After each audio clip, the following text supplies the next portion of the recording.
So how was the recruiting process for you? When did you commit to Kearney? When did you start looking for schools and all of that? So,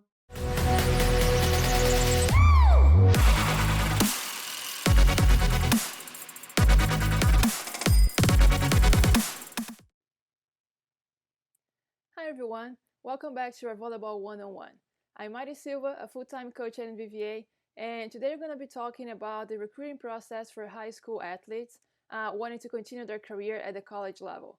This can be a really stressful time for young athletes and their parents, as there are so many things that they have to take in consideration when looking for the perfect school to complete their college career. So to help us with this topic today, I'm bringing a college coach who's really familiar with this process and can share some of her experiences as a college player as well as a coach. Her name is Kaleigh Zoucha. Coach Zoucha completed her playing career at Nebraska Kearney, helping her team reach a record of 131 wins and only 13 losses during her 4 years as a player. Coach Zoucha stayed at Kearney and spent another 5 years in the coaching staff before moving to Valdosta State University in Georgia, where she's been serving as the head coach for the Blazers since 2018. Hi, Coach Zoucha. How are you doing today? how are you? I'm good. How's quarantine with 2 babies? It's great. At any point, they might wake up from a nap and start screaming. And so if you hear that in the background, I'm really sorry. You can just bring them and they can join us. That sounds like a plan. So thank you for joining us today to talk about the recruiting process. I think it's really important for young athletes to hear the perspective of a college coach and to know what we're looking for when we're recruiting and all of that. So I appreciate you taking the time from your 2 babies to be here with us today. It's great. It's nap time. It's all good. I'm happy to be here. Great. So just to start off, give us a quick background about your playing career since club and high school, and also your career as a college coach now. Okay, so I actually am from Nebraska. And so volleyball is a really big deal in Nebraska. And so I just started playing when I was younger. I played in Lincoln, Nebraska. And then I actually went to college at the University of Nebraska Kearney, which is an amazing Division II school. They were national runner-ups for Division II this last year. Their head coach, Rick Squires, is one of the best coaches in the country, and I got to play for him and then stay on and coach with him. And so my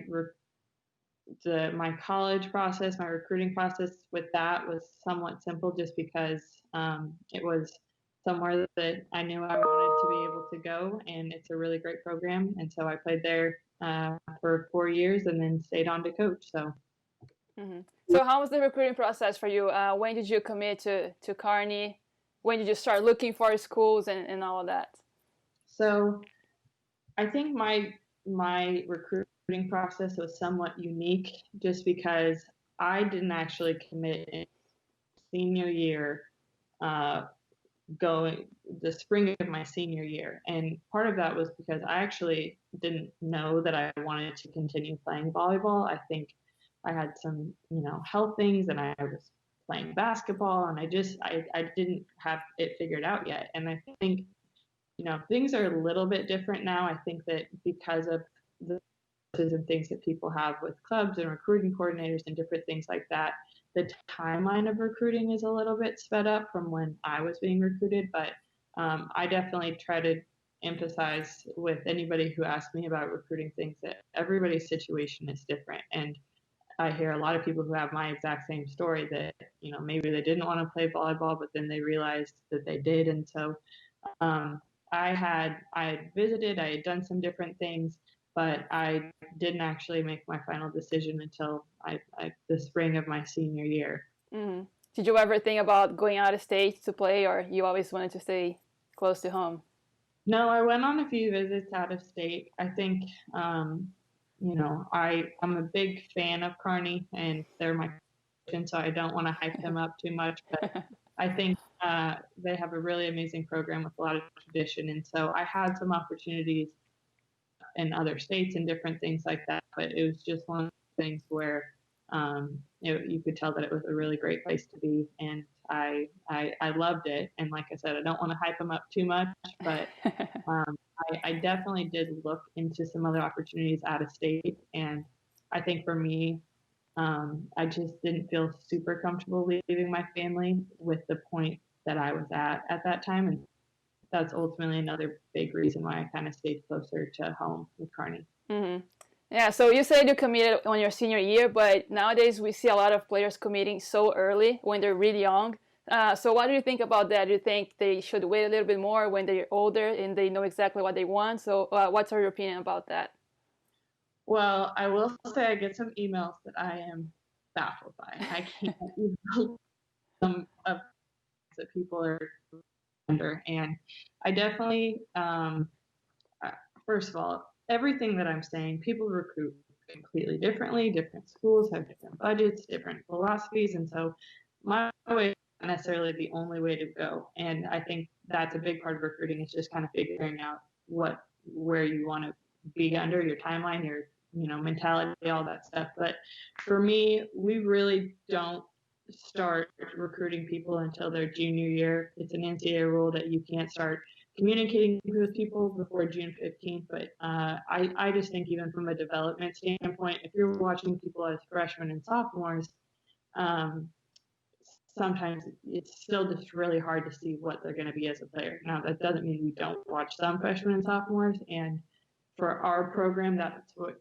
the timeline that kind of works. But for a Division I program or something, they probably are recruiting earlier than that. And so it just kind of depends. But for us, we normally don't start evaluating until the spring of their sophomore season, and then we still don't talk to them until June 15th. But then, or their junior year. Mm-hmm. Yeah, so we also see a lot of players committing without knowing a lot about the school, and then after 1 or 2 years, they kind of regret and want to transfer. So what are some of the most important things you think an athlete should look for in a school before making that final decision?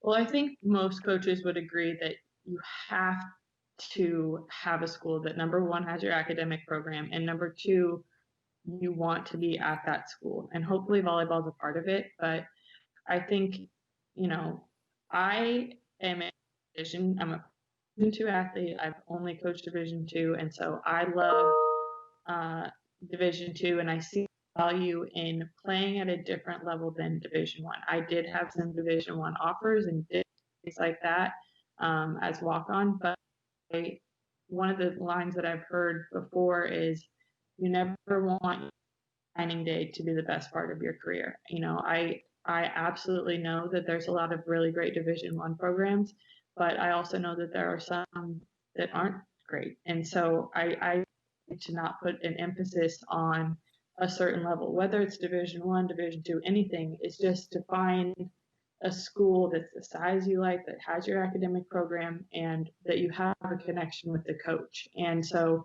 not putting so much of an emphasis on the label of this is the level I want to play at, just because that's what you feel like you should be, or you feel lesser if you're not at that level. And just thinking about your full 4 years of how am I going to grow as a person? How am I going to be a volleyball player?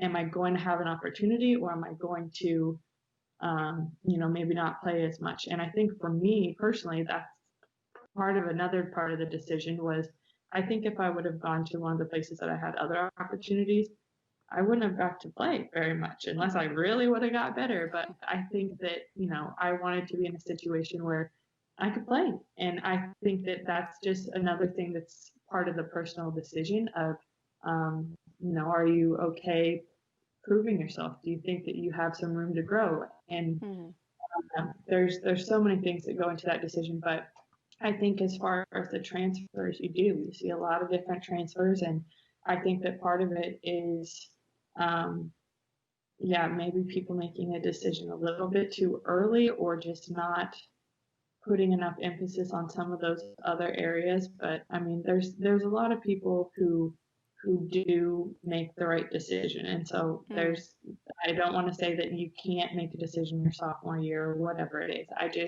I think that those are really important things to make sure that you're focusing on academic program, the school, town, how's the town, how's the community, is it a safe environment, all of those things, but really kind of thinking of it as a 4-year thing? Are you going to grow in that 4 years and not be so focused on the level of, or 2 year, sorry, or 4 year, 2 year, and not be so focused on the level of play, if that makes sense. Yes, I agree. I think a lot of people think about the level of playing as the main important thing for their decision. But at the end of the day, I can use my experience. I started at a junior college, a really small junior college in Kansas.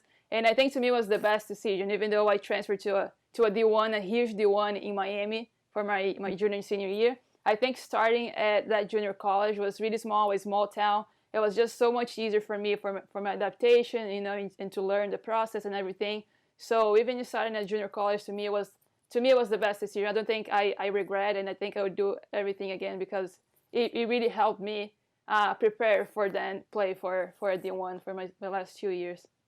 Yeah, well, and I mean, some people are just different in where they're at in the process. Some people have played a lot of volleyball where they, maybe haven't, they've done a lot of training, they've had a lot of coaching, and some people maybe just need a little extra time where they just have a different academic experience I mean, there's so many different reasons, but I think the main focus is making sure that you play for a good coach who cares about the players and who wants to see you get better. And I think there's coaches that are good and bad at that at all levels. There's great coaches at all levels, and just trying to find, great people to play for. Yeah, absolutely.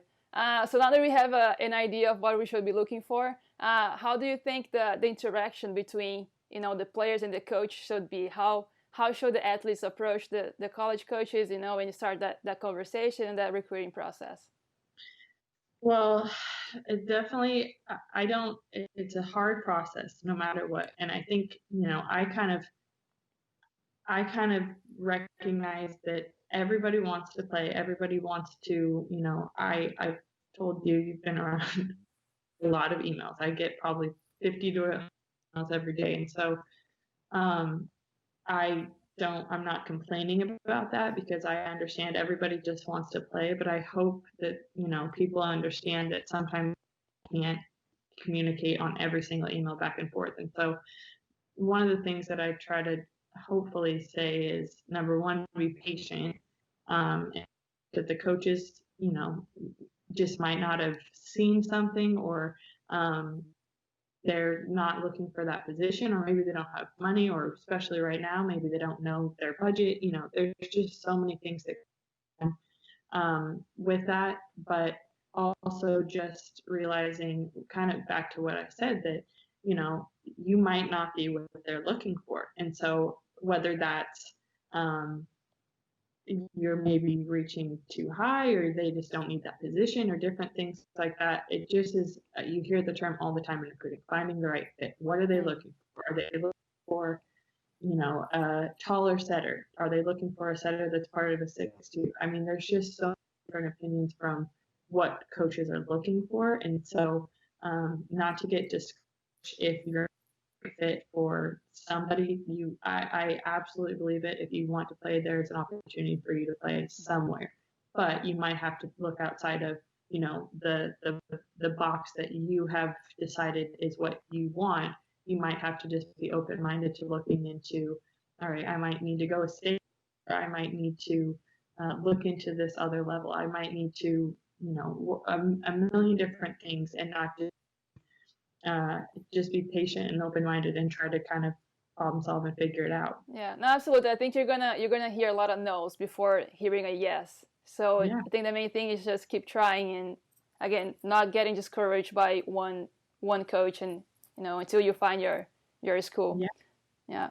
Well, sorry to interrupt you. Another thing that I try to tell people is, just like you said, I mean, you probably are going to get some no's, and when you do kind of have communication with people, I think it's just so important to be genuine. I can't tell you how many emails I get that have another coach's name or another school mascot, or and again, I don't fault people for trying to put out emails and just trying to connect with people, but I think especially if it's a school that you are really passionate about going to, don't just send a form email. Don't just say, this is why I'm interested in your school. This is my family went through that close.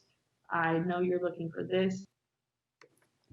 So yeah, that was going to be my next point, how to write an email to coaches, because again, as coaches, we see a lot of mass emails, that really generic email that you see that the player is sending to 100 coaches at the same time. And personally, if I see that the email starts with "Hi Coach" and it doesn't even have my name, it's already a red flag for me. So just what are some of your recommendations when the player is writing that first email to a coach? Well, like I said, I think the biggest thing is just to try to be genuine and explain this is why. And even if you are genuine and explain this is why, that doesn't necessarily mean you're a fit or they are going to respond. And so I would maybe just do some research on the front end and say, these are the schools that I'm interested in. It's because you have this amazing program or whatever it is, and give some extra details in there that will make coaches realize, oh, they are actually interested in us and not just sending a mass email. And I don't want to completely knock mass emails, because there's been plenty of times where I didn't see the first email and then I saw a second email. So I understand, the want to send the emails, but I think, there definitely are people who you're getting emails every single day, and I've actually even said, we're just not looking for that position, and they just keep sending, like, it's we're on a list. And I understand that everybody wants to be recruited, and I appreciate and I am thankful that somebody is taking the time to reach out to our school. But I think just having, a little bit of awareness and just saying, oh, I'm not just, not thinking about this and sending an email.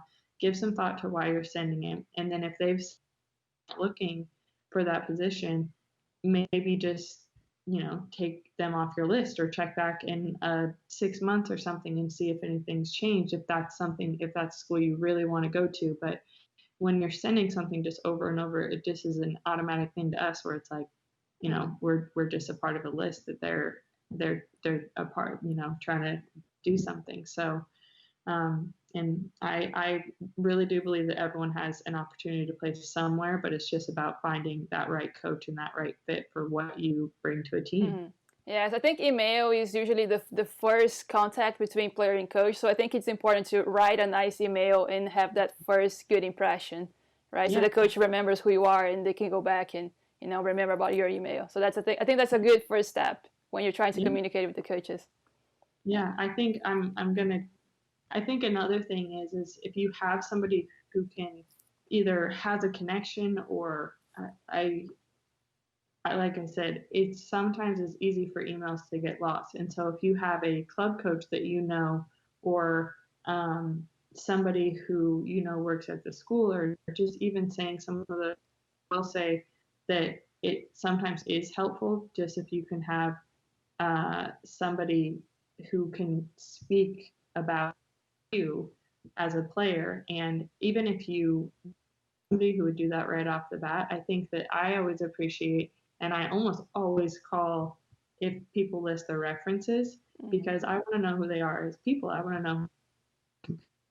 know and just, click this link and watch me hit a bunch of toss balls. I want to know, are they fighters? Are they all of that stuff? And so I think having people that you can have as references, and having people who will kind of speak about you as a player, also helps the coaches kind of navigate some of that. Yeah, absolutely. So another way to communicate with coaches is by phone calls, right? And that is usually a little bit scary for the players because they don't have much experience, and they might get scared. Yeah, scared. So what is some advices for players when they're receiving a phone call from a coach? Well, I think it's kind of along the same lines. Do some research. So I've had recruiting phone calls where they don't even know who they're talking to. Try to make sure that something about the school, have some questions prepared, and give some thought to, it's kind of an interview process. Is this somewhere where I would want to go to school? And I think coaches, or at least maybe this is something I just personally appreciate. I appreciate when people ask me questions. I mean, I'm asking them questions about what they want to do, what's their, there's a lot of different things that we ask them, but I think that it shows that they care, that they've taken the time to go through some different information and look at genuinely how they would fit in at our school. And I think that just that research on the beginning part also helps just calm your nerves a little bit. And it's still awkward. There's so It is. many weird things, and we know that. I mean, we know that it's not an easy phone call to make, or it's, there's plenty of things. People mispronounce my name all the time, and I always laugh because I'm like, it's okay, it's okay. There's so many of those things that happen, and so um, hopefully my general thoughts on coaches are most of them are very nice, most of them are very understanding, and so I would be professional and be prepared, but at the same time don't stress yourself out to the point where it's making a situation worse, because most of the time people are just trying to get to know you a little bit and give you the information just like they're trying to get information. Do you remember any experiences you had as a player, like calling a coach? With like recruiting? Yes. I don't know. Anything comes to your mind? I'd probably block it out. I know you like to talk a lot, so maybe that wasn't a problem for you. I like to talk to my staff. I like to talk to my coaching friends. I've had plenty of awkward things, but I think as long as you're not being offensive or there's very little to say if you're care about the school, you want to know about the school. I just think that there's very little that you can say that's really gonna ruin a phone call.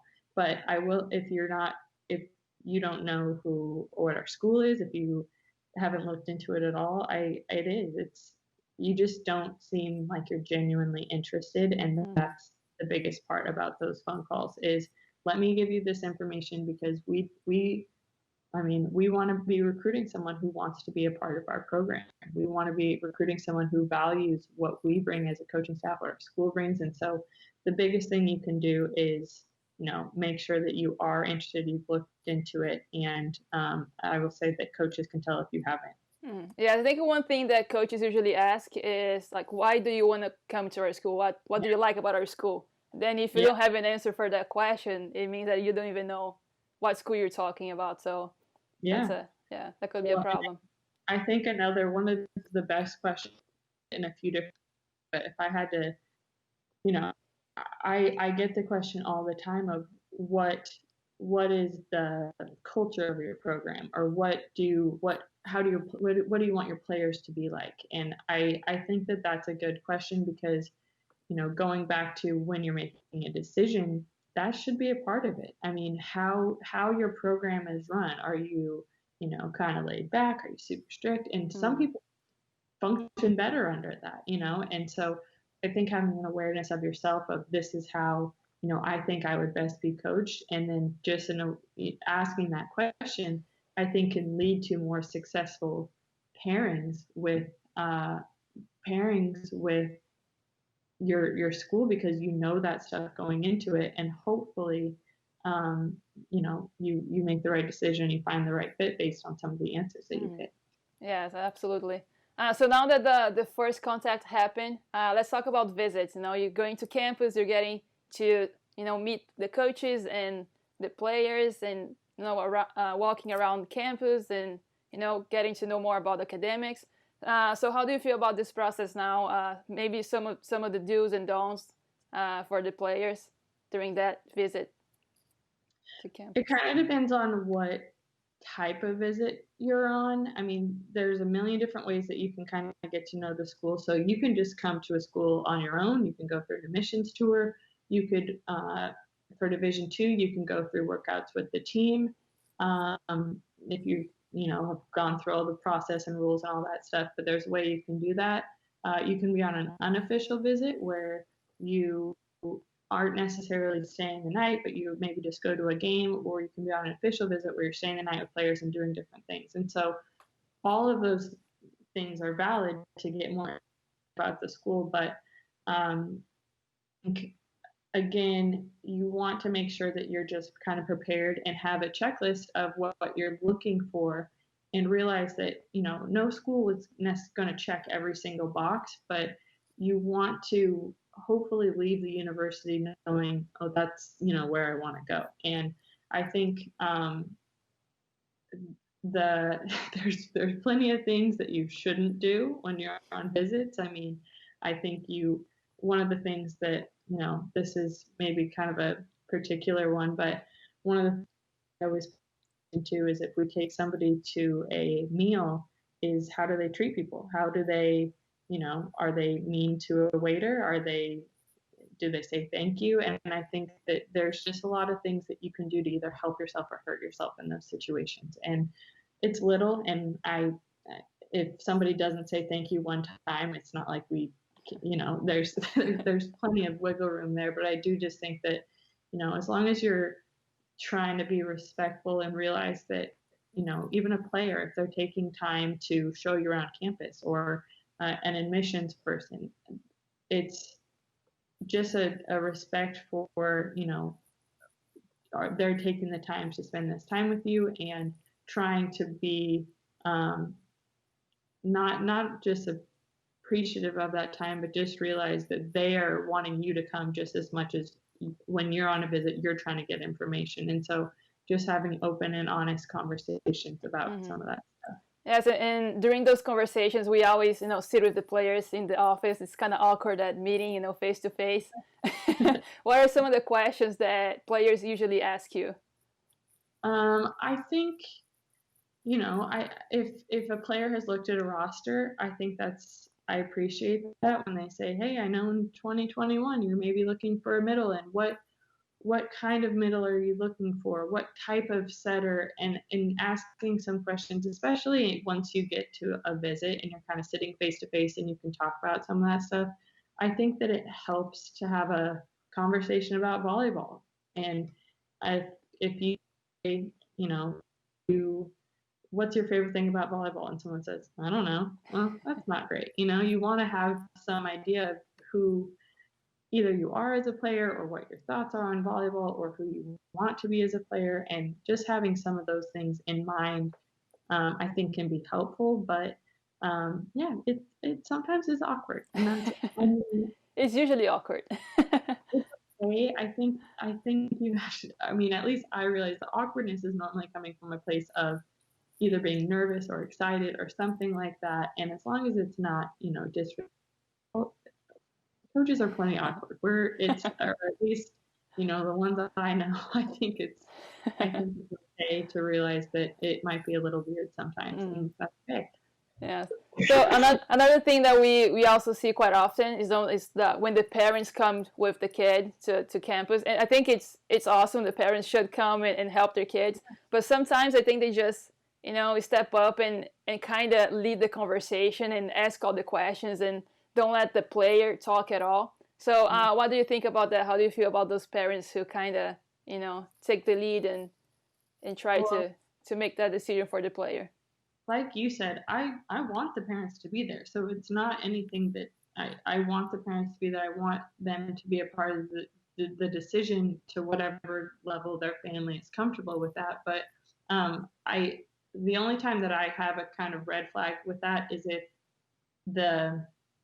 like you said, the player's not talking at all, or is talking a lot more than the player. Because ultimately, I'm trying to get to know the player a little bit. I'm trying to see who they are as a person. And if I ask the player a question and parents, I just want to get to know the player a little bit better. So sometimes I'll go back and say, what's your answer with that? But again, I think it's a rare occurrence that a parent is really caring. And I have 2 kids. I get it. They want to know that their daughter or son is getting taken care of the right way, and they want to make sure that it's a good fit. And the other thing is they might just have some more questions about the finances and things like that you wouldn't expect the player to always know everything about. And so there's definitely ways that we want to answer questions from the parents too. That's why they're there. But when you're saying, what's your favorite thing about volleyball? And the dad answers, there's just certain things like that we want to get to know the player. Sometimes the nervousness of a meeting can be overwhelming, but just don't be afraid to ask questions, players or parents. Yeah, and then it also might show how they act on the court. For example, if you see that the parent is just taking care of everything, how do you know if the player is ready to, you know, go to college by themselves and, you know, start a new life? So that might affect the way how they play on the court as well. Well, I will say for Division II, like I said, that there are you can go through tryouts and you can go through workouts with the team as long as you're registered with the NCAA. And there are some things that you can do if you're going through that process. If your parent is there, or anything that are a little bit of, you know, red flags. I don't want to sit here and tell horror stories, but you know, there's times where I saw a player shank a ball and the parent was saying something during practice, and I was like, don't yell at them. Like, just let them play, or let us run the practice how we would like to. And if we want to try to coach it, that, I mean, that's part of the decision. You would get to see this is how we coach. But you know, if a parent's yelling in the background, or if the team goes to a water break and they go over to the parent and look upset or anything like that, there's just little things like that that I would just be aware of. That try to put yourself in the position of, you know, your parent's not there. How would you be in this practice? How would you be in this team meeting with your coach, or your an individual meeting with your coach? And I really am not. I want parents to ask questions. I think that, but I do just think that there are some things that I would be aware of. Just try to put yourself in that situation of, if I went to school here, if I left home and I was in practice, how would I act, and try to act in that way. No, absolutely. I think there's a fine line there. Parents are really helpful, but you know, they need to know their limits, and then when to let the kids just figure it out on their own. I think that's really helpful for them. It's hard. I like I said, I get it, but I also just, you know, we hope that once the players get here, we kind of say, you know, we want to try to communicate with you, and if you're ever in danger, I mean, we want parents to communicate, but there is a lot of, you know, stuff that you're going to be doing on your own, and we hope that you can start to. Oh yeah, absolutely. So I think we touched base on the most important things here about the recruiting process. Do you have any final thoughts or advices for the players who are going through this process now? And even now with this, you know, this crisis we're going through, nobody is able to play, nobody is able to communicate with coaches. So any final thoughts here? I mean, I do. I think that especially right now, it's important just to stay patient and do the research and do some of that stuff. But